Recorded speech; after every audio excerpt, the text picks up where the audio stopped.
in celebrity land of all the rappers coming out for Trump. Kirstie Alley, we know she's somebody. James Woods is out there. John Voight's out there. Herschel Walker's out there. Real people are out there. Jack Nicklaus, one of the most famous golfers of all time, one of the greatest course designers of all time. He's come out for Trump. Brett Favre's out for Trump. Tom Brady's out for Trump, although I hope Tom Brady loses tonight to my G-men. A lot of celebrities coming out for Trump. Real people meaningfully coming out for Trump. Now, the best Joe could do in these trying times right now is Lady Gaga. And if you want to vomit right before lunch, take a listen to this. Hey, this is Lady Gaga. I'm voting for America, which means I'm voting for Joe Biden. And if you live in Minnesota, Pennsylvania, Georgia, Michigan, Florida, or Arizona, I encourage you to vote. And if you have a friend that lives there, tell them to vote. I'm gonna be in one of these states tomorrow. Guess which one I'll be in? Hint, I used to live there.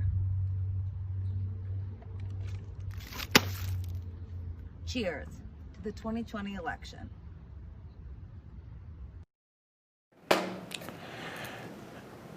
I don't know. I'd rather, years ago, Lady Gaga wore a meat dress to one of the award ceremonies. She made a dress out of all different cuts of meat.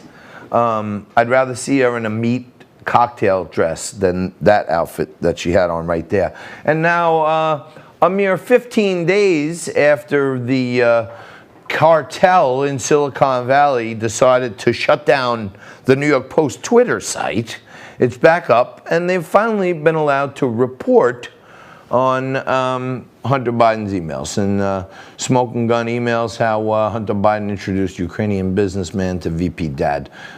Little late, damage is done, and I guess, now they're free, they back down, they unlocked the Post account, but what they did was squelch a story, and while trying to squelch that story, what they did is they magnified that story because people were so outraged that a real publication, a newspaper, was being silenced by the social media that it brought even more attention to. And everybody knows what happened. The voters are going to make their own choices. There's no doubt about that. And what else do we have? Oh, Curtis Sliwa, my good buddy, heard every single day on WABC radio right here in New York City. He's the founder of the Guardian Angels. They're a civilian militia. They go around, try to keep the peace, patrol the subways, make sure the quality of life is okay in the New York City. They fill in some gaps. Curtis is a great guy. And they are preparing, let's just say, the Guardian Angels for what's happening in New York City and a lot of blue cities around the world, as it seems like they are boarding up and expecting the worst, a Donald Trump win. Curtis and the Guardian Angels are planning Election Day outreach as New York City braces for the unexpected. And I don't know, I'm braced personally for the expected, which is a Trump win. But I said this a little earlier in the show, but Charlie Kirk says the same thing. Why would Democrat cities be boarding up businesses and preparing for riots if Joe Biden were actually up by 14 points? I'm with Charlie Kirk. And by the way, especially here in New York City, all the big real estate developers are all in de Blasio's pocket, okay? Or he's in their pocket, because they all donated hundreds of millions of dollars into his fake charity, and then that money did all this work to get him elected mayor and get him reelected mayor.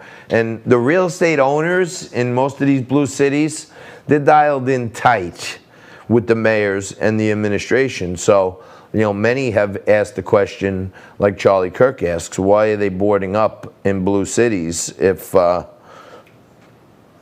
they think Biden's going to win?